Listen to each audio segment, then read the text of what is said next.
But hey y'all, Imara Ifawuyi here, coming to you live from the beautiful city of São Paulo, here on Find Your Free. I wanted to get on and do a live stream. It's been about a week now. Our last live stream was really good, and just talk to you all. It's been more stuff ever since last week that's been going on, and it's just, I feel like it's time for people to really get real about what it is to be living in the U.S. right now. Um, is it a dream? Is there still the possibility of attaining this American dream that they used to talk about, or has it become a nightmare? Because from my vantage point, and I am abroad and have been abroad for a long time, but from my vantage point, it looks like it's something more of, along the lines of a nightmare, to be quite honest. I think a lot of you probably already been hearing about, those of you who, aren't receiving benefits probably already know that right here, as we're going into November 1st, so in a couple of days, due to the government shutdown, supposedly, they aren't even going to be refilling, people's EBT allotments for the month. And, it's just the timing of it and just the way it's being done so abruptly. It kind of speaks to how callous in general the system that's in place in the U.S. and that government really is. I'm not someone who thinks everybody should just be, freeloading and having things given to them all the time, for the rest of their lives and just making a lifestyle of that. But I do know that the way that they are being so callous about cutting off and allowing for these things to be cut when they know that they're just basic needs that people have, to eat. And we know people with EBT abuse it and they misuse them and they buy junk food and crap like that, which I heard they aren't even allowing that anymore on EBT. I don't know. I haven't had them in a long time. But either way it goes, I just think that it's just telling, it's just more things. It's very telling that they are moving in such a callous way towards the American people right now. And when you look at also some of what's been going on with just like what's happening on the ground there, ICE and all of the insanity of just running up on people, and people think that just because they're coming so-called for people who aren't citizens, who are illegals, that it's okay. Some people are explaining it away in that way, but that's not necessarily what's really happening, because that ICE situation is very kind of, they're swooping up all kinds of people who are citizens of the U.S., including black folk, and hemming them up and having, putting them through all kinds of trauma and then putting them in lockup until they can, figure out who they are and make sure they're citizens, and then letting them go. So it's like, okay, first you're going to traumatize the hell out of people and then be like, oh, okay, you're not an illegal. Okay, you can go now. So it's like all this extra trauma, so they just are out here deliberately projecting fear into the environment and traumatizing people, beating people down in the streets, being very overly rough and aggressive with people who are protesting. It's a lot going on. And it's like, what is it a sign of? What is it telling you? And the question that I ask people is like, okay, are you going to just sit there and wait for things to get worse? Or are you going to at least think about some kind of a plan or another option for your life if things continue to descend the way they are? And they are going down. It does not look good. I was watching Don Lemon the other day. I've actually been watching some of he's been doing a very thorough kind of reporting on everything that's been happening, particularly in Chicago with the ICE thing. And just with Trump coming in there with his troops and whoever the hell he had in there, sending in the National Guard. I don't know. But all that drama that's been going on in Chicago and the raids and, ICE raids and all that. And they were talking about, he had somebody on who was talking about how it doesn't even, this guy that's in office now doesn't even look like he's going to be trying to step down. Now he's talking about third terms and stuff like that. Third terms, totally, hola, unconstitutional. That's not even something that is done in the United States government, right? But because this is a non-governmental government, they're not dealing with no governmental You know what I'm saying? They're dealing. This is a rogue situation that's in place right now. So they don't care. So he's talking about a third term. He's talking about doing something that you just straight up are not supposed to do. You know, he wants to keep power. He wants to stay in power. You know what I'm saying? And it's not about this, what they call the little orange, what do they call him, big orange? It's not about him because he's just a tool anyway. He is a tool for those that are truly in power, the billionaire class, and the ones that's really, really up there that want to hide their hands and use him to push their kind of like technocracy plans for not only America, but for the world, basically. And so, you know, all of this stuff is going on. It doesn't mean the U.S. is never going to be okay to live in again, but right now, is it? And that's the question you got to be asking yourself. It's going to be a lot of changes. And, you know, we've been watching this thing. I mean, the U.S. has always been one big fake lie to begin with. You know, it's never been what they've been trying to project it to be to the world. Everybody thinking it's the best country in the world. It has never been that. There's always been a racist ass country that, you know, is a vampire that sucks on those that have less, right? And then they use all of these cover-ups. They use different things to manipulate people with like this welfare system and all of the things that they do to try to make people feel like the government really gives a shit, right? But now, right, when people are now hooked on those things, and haven't put nothing else in place for themselves, you know, never transitioned off of that stuff. Now they're going to just pull it from up under everyone. Like, yeah, no, not going to be able to give you no more of that. And we don't know, maybe the shutdown will open, but maybe they'll come out of that shutdown, you know, in a month or two or whenever. But in the meantime, what are people going to be doing who don't have savings, who don't have things put aside so that they can continue to go forward? Even if they don't have the EBT, they can continue to feed their families.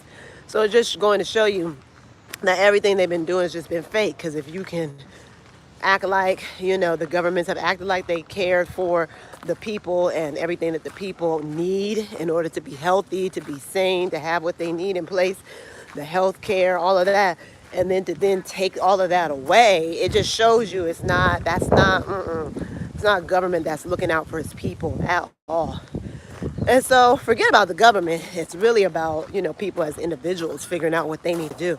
And I don't suggest everybody leave the country or nothing. Some people need to stay or want to stay and refuse to leave. And so it's really important that you at least have, you know, your community of support in place where you know who you are building with, you are growing your food, you know who you can trade with. You are establishing yourself as a sovereign somehow, some way, on land somewhere, purchasing property, things like that is what people need to be thinking and where they need to be looking right now. Not, oh, when they gonna put my food stamps back on. You know, this is an opportunity, as rough and harsh as it is, for people to start thinking about, thank you for the likes, guys, to start thinking about getting sovereign, getting independent, saying F the government, like whatever. Don't even worry, don't even think about them like that because you already got your own shit. You know, we complain about insurance and healthcare, and yeah, you need insurance, but the best insurance you can buy is taking care of your health.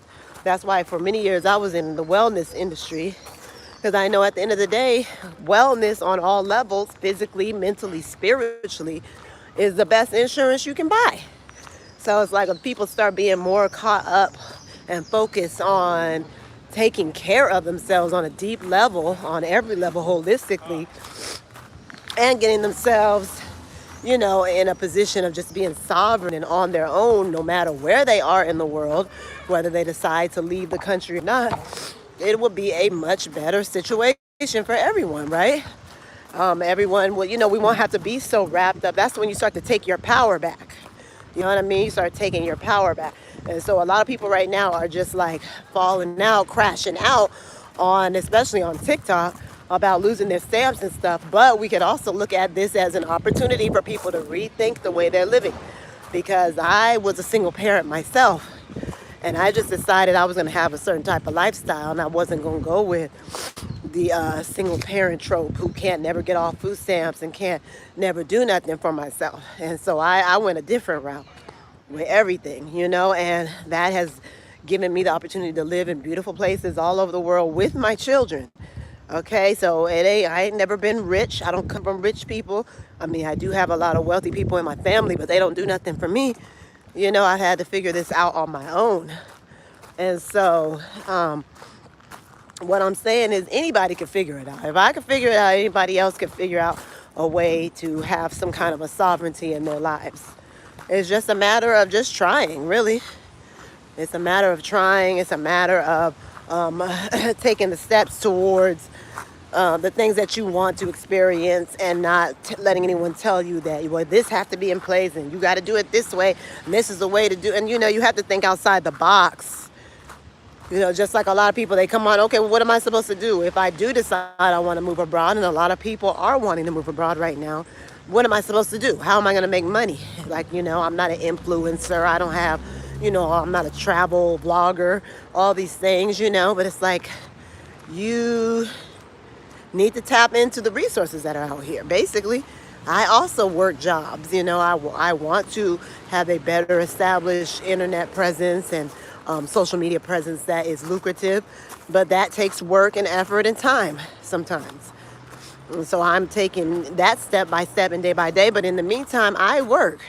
And I have been very blessed. I find online opportunities, and always have for many years now. So I will always have me some kind of online jobs, different things I'm doing, all via the internet.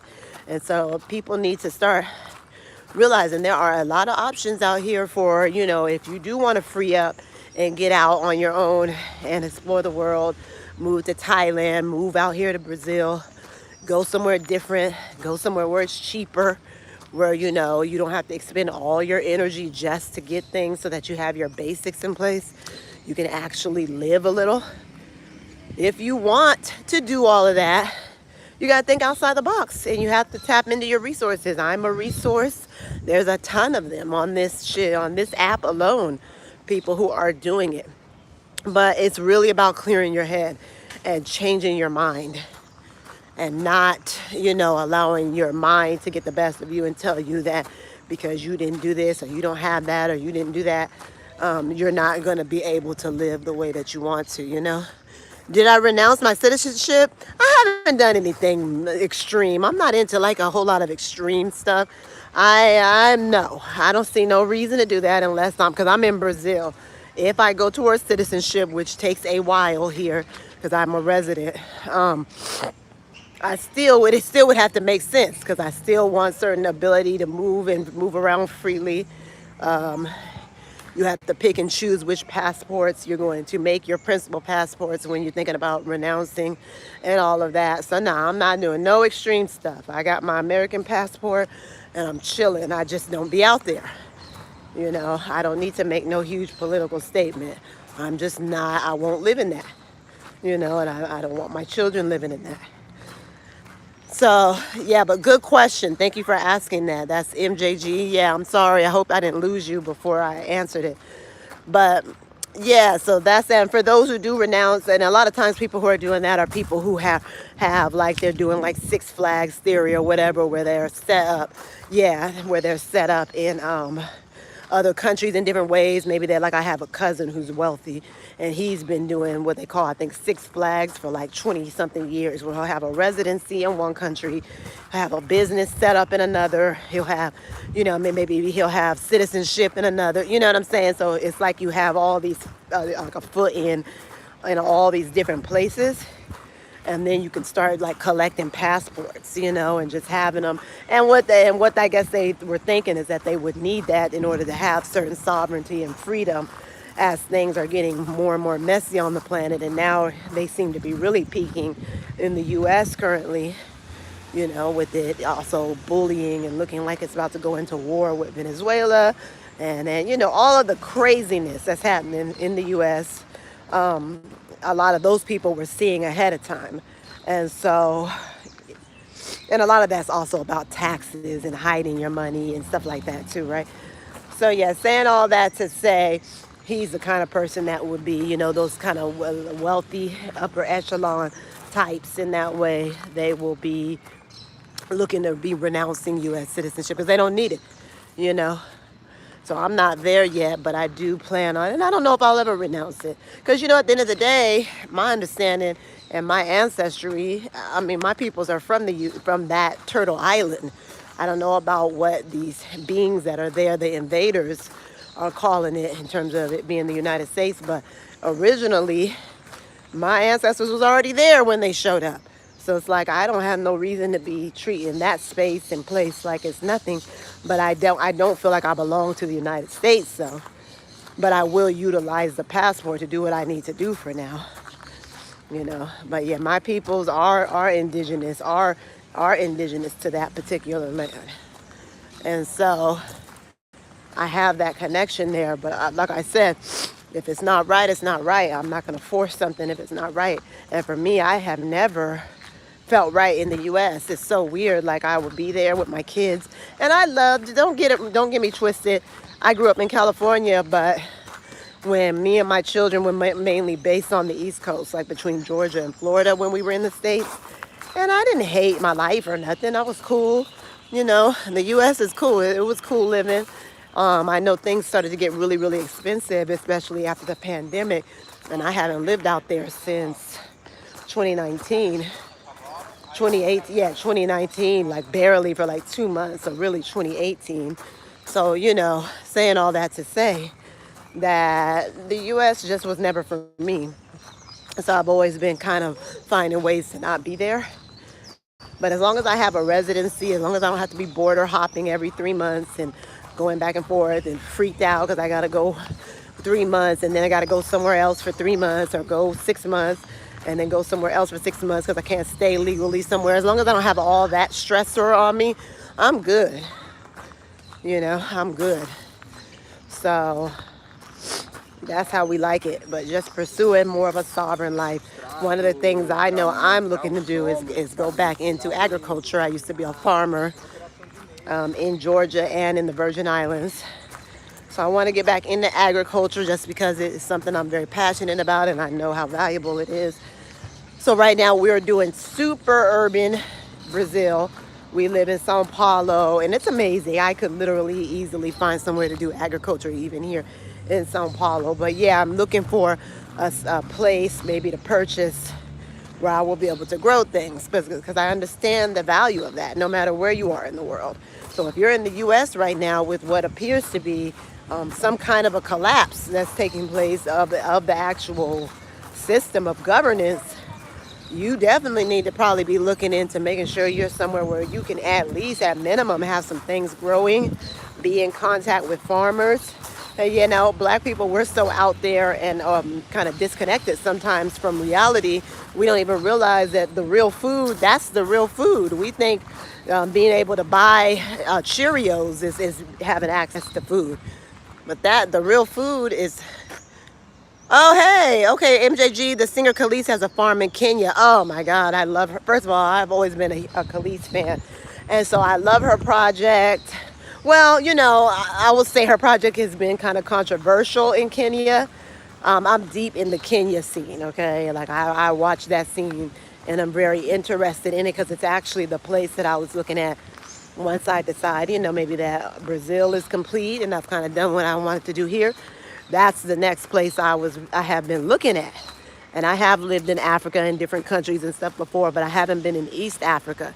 But yeah, Kenya is like my number one place that I look to. And so I like what she's doing to a degree. I have had questions about her being out there in such a nature reserve area and what had went into her feeling like she needed to acquire land there. And also how, the controversy around that. So that's interesting to me. But I've always loved her because she has been farming. She was farming in California. She's always been doing her farm thing, even when, everyone's seeing her as this cool singer or whatever, and they're seeing her as this kind of city girl type of vibe, urban girl, all of the fashion and all the things she has been known for. One thing about her, she liked her food. She became a chef and she was going to have her own food growing and her own animals, being slaughtered on site so she could control her food. That's a very smart woman. And I always appreciate that about her.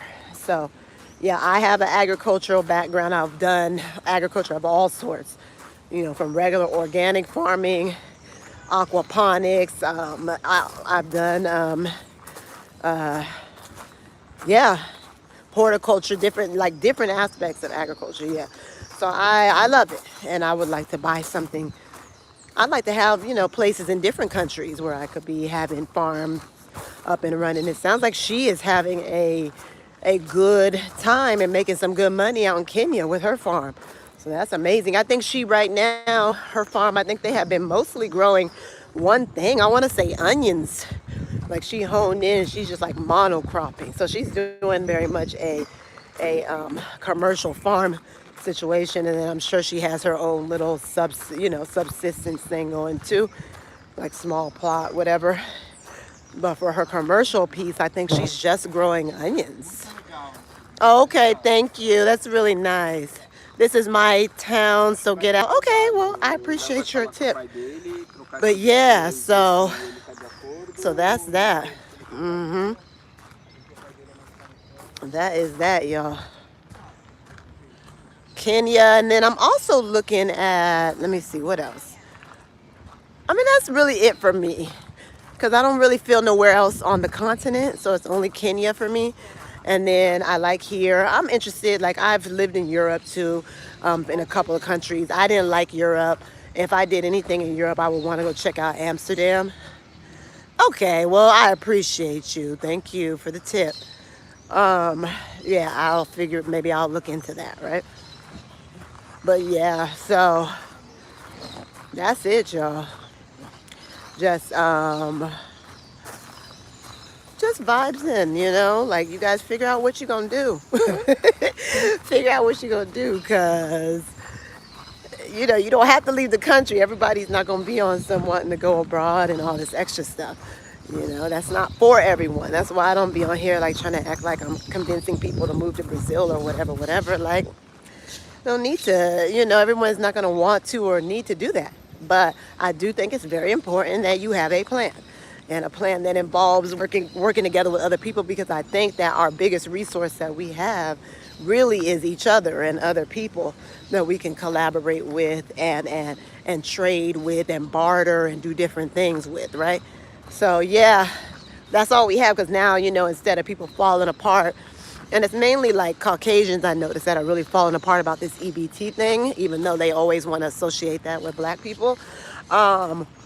Instead of falling apart, it's really just time to have a secondary, option or different plans for our food and our subsistence, and I think more people need to be looking into that right now. So yeah, it's a lot going on. The ICE thing, the EBT thing, we'll see what happens with that. Again, we don't know. EBT might come back on by the new year, or maybe the shutdown won't be super long-winded, but we just don't know. And we definitely can't predict anything that Mr. Big Orange is doing. And then there's a lot of information out about him right now, because apparently he's very sickly and looking very sickly. So people are wondering if he's even going to be around that long. But again, that's why we can't focus on this whole thing being about him, because he really just is a tool. That's it. He's being utilized. And maybe even some of his people who are right behind him with everything he's doing are acting like it's some kind of divine thing that he's doing what he's doing, But he's being utilized. He's being utilized to basically instill this technocracy that they want to spread across the world, and whatever. There's a really dope YouTuber by the name of Days of Noah, and he breaks this stuff down so well. Like, if y'all ever have time to check his stuff out, he's a little religious and stuff. I'm not really into all the religious aspects, but he doesn't really be on there like just talking about religion. He really breaks down exactly what they're doing, the manipulation that's taking place right now to get people under their kind of control with AI and with surveillance and all of the things that they're trying to do. Okay. So yeah, is anyone on here? Peace. Thank you so much for staying on and checking me out. I really I'm here if anyone needs any support, any help. As you know, I've been saying it on my videos. I do coaching and consultations with people. So I help people, especially if they're looking to move abroad. I've been finding jobs online as well, and contracts and opportunities for the last 20 something years. So I support in that way for people who just don't know which way to go in finding things and creating opportunities for themselves virtually.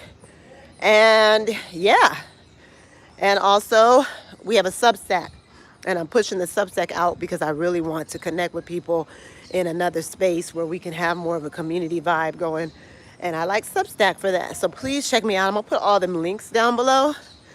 But yeah, does anyone have any questions or anything? We here. I'm about to start my work day here in a little bit. Anyone have any questions? Peace, peace, peace. Whoever just came on, I appreciate you guys. Like, I don't mind even when it's just a small few of you.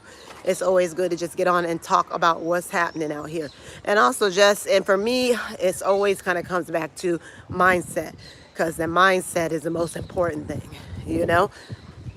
And we have to change our mindset. I think as a people, can be very outrageous sometimes with how we think and look at things. Even, for example, I think you guys have been hearing about Hurricane Melissa and everything that just went down in Jamaica yesterday. It was just crazy to me because it's like all these foreigners, especially black folk from the States out there just going on vacations, like as if it's okay to go down to a country that is already, got a hurricane headed straight towards it. It's been predicted. Folks have known for, a couple of weeks now. And they're just down in Jamaica hanging out and get caught up and got all kinds of issues as if somebody did them wrong when they had no business down there. And it's just the entitlement and the levels of entitlement that we have been showing throughout that whole thing down there is so crazy. It's like, what is up with black people? How long is the whole process of moving abroad? Oh, okay. Hi, Dreamer Ransom. Yeah, well, that's a good question. The process can be extremely short. I mean, it's people right now that are so busy trying to get out of the U.S. as quickly as they can. They're literally just, selling all that they have, making sure they've got a couple of income streams and taking off. And really, you just have to choose, the country that's going to allow you to come in with ease and stay for a while, unless you just want to be bopping around and going from country to country. And so it doesn't have to be a long-winded thing. Sometimes I used to I used to travel a lot with my kids. And we would be, living in different countries, doing different things. And sometimes I didn't really do a whole lot of planning and prep. As I've gotten older and more mature and less not as I used to be very much a risk taker. I'm still a risk taker, but not like that. I like to plan and have it be more balanced now. So now, to come out here, I think we prepared for about 3 months. I did what I needed to do. I sold what I needed to sell. I, made sure my accounts were in the state that they needed to be in. Made sure I had a certain amount of money, chunk ready to go, even though I didn't even come here with the usual, like this time, because this is my second time coming here with my family to Brazil to live. But I suggest right now with the way the world is going, you got about, a little 6-month cushion on you, 3 to 6 months. But a lot of people are even saying 9 months now, just because of how, especially the US dollar and how unstable things have been. So it's up to you, but having that chunk and then having income streams, so other ways that money kind of just comes into your world on a regular basis, having maybe, an actual regular income plus some passive income is really good, right?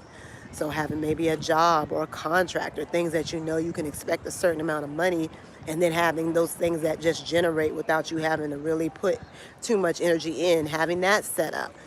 Plus, also just doing all of your research and everything. It takes a few months, but it doesn't have to be a super long thing.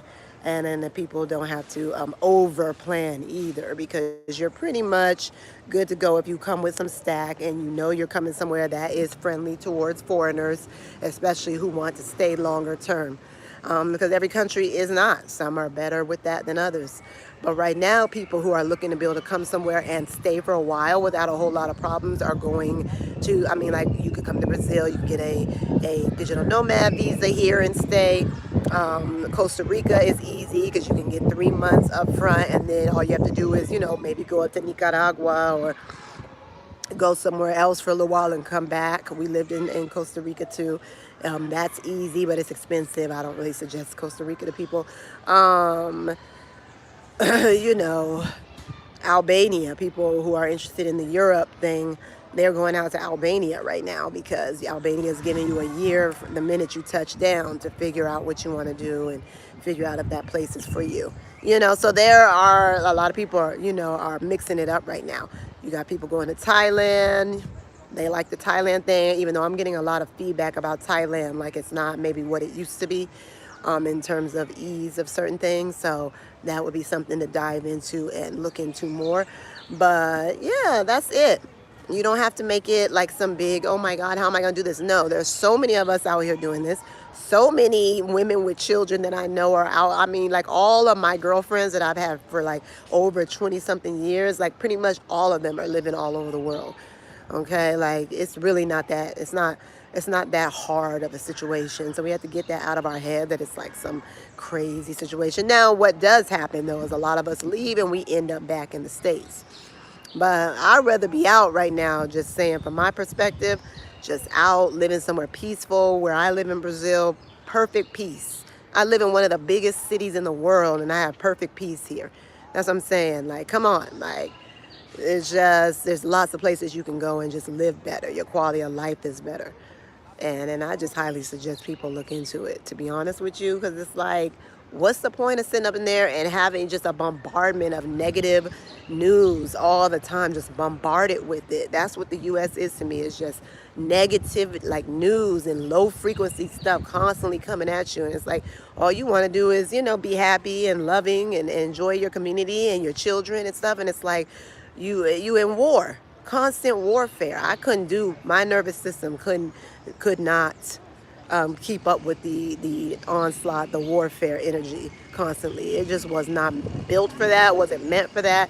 And that's why I started leaving it. Well, I've been traveling for years, like 20 something years with my kids. But even when I finally just left and haven't been back to stay, back in basically 2018, it's what I needed, you know. It's what I needed for my health, to heal myself, to heal my mind, you know, because when you stay in a terrorized state, you develop CPTSD, you know, you develop these different psycho-emotional and issues. You develop cognitive issues even. Like, it's so much that happens when you're constantly being traumatized. Even if it's not physically you being traumatized, it's still trauma, it's brain trauma, to constantly have to be bombarded with all of this horror that's supposedly lurking around every corner, which is how that's how the U.S. is portrayed mostly. You know, that it's not one thing, it's another. Who we going to war with today? Who's going to come take my children today? Is CPS coming? Is a white van coming around the corner? Is somebody trying to, it's like, and I don't even know. It might just be media hype because, like I said, I haven't been out there to stay for a while.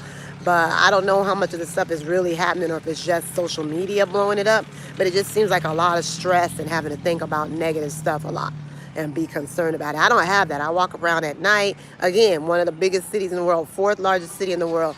I walk around at night with I don't be having to think about too much out here. You can't be stupid. I mean, it is Brazil, right? But where I live in particular, it's so nice, you know, it's so nice. And so I just suggest people look and find somewhere where they can chill out for a while and get your heads together, figure out, you know, do your healing. A lot of us need to heal, especially after we leave America. God knows you be needing to like lick your wounds. That place will have you battered, okay? And just really, really get your head together and think about what your long-term goals are. And there are places you can go in the world now and go and do that, and you don't have to be worried about being kicked out of the place in 3 months or anything like that. You can go and stay for a while. And I suggest those kind of locations. I don't suggest going to the places where it's like, you know, you're going to have a big problem at the 3-month mark in terms of residency unless you have paid for a particular type of visa. Okay? So, yeah, just some food for thought, y'all. Food for thought. I hope everyone's having a beautiful, I guess it's a Wednesday, right? please hit me up. I am going to drop my links here in a little bit. So, you know, if anyone needs coaching, consultation, anything like that, you want to put your vision together, but you don't know where to get started, I can help with that. I also have, you know, just some different things that we're selling down below. It's whatever, you know, people come through and check us out and feel drawn to anything. That's what's up. And then Substack. I really want to connect with folks on Substack. So please, if you are on that app, join me, join my little community, subscribe. I am doing some writing on Substack. I don't be having a lot of time to write, but I do publish articles on there, and just the vibes. I like it there. It's a freed up space. People have more freedom of expression on there, and it's a great place for those of us who are readers and who, you know, are a little bit intellectual and nerdy or whatever. I think it's a great place for us to hub up and connect. So yes, y'all have a beautiful Wednesday. I appreciate you. Peace, peace, peace. Oh, and check out my video that I posted a couple of days ago. I did a really nice interview with my girlfriend, Jacquereh, about finding love here in Brazil. I think that might be interesting for some of y'all who are wondering what dating is like and coming into family and marriage and all of that can be like in another country, especially one like Brazil, like if you are drawn down here. It's a really good interview, and she brought so much great energy and information and just vibes to the table about her experience that I think women in particular will benefit from. So, oh, look at that weird blue color there. Interesting. Okay. Yeah, y'all. Peace and love. Have a good one.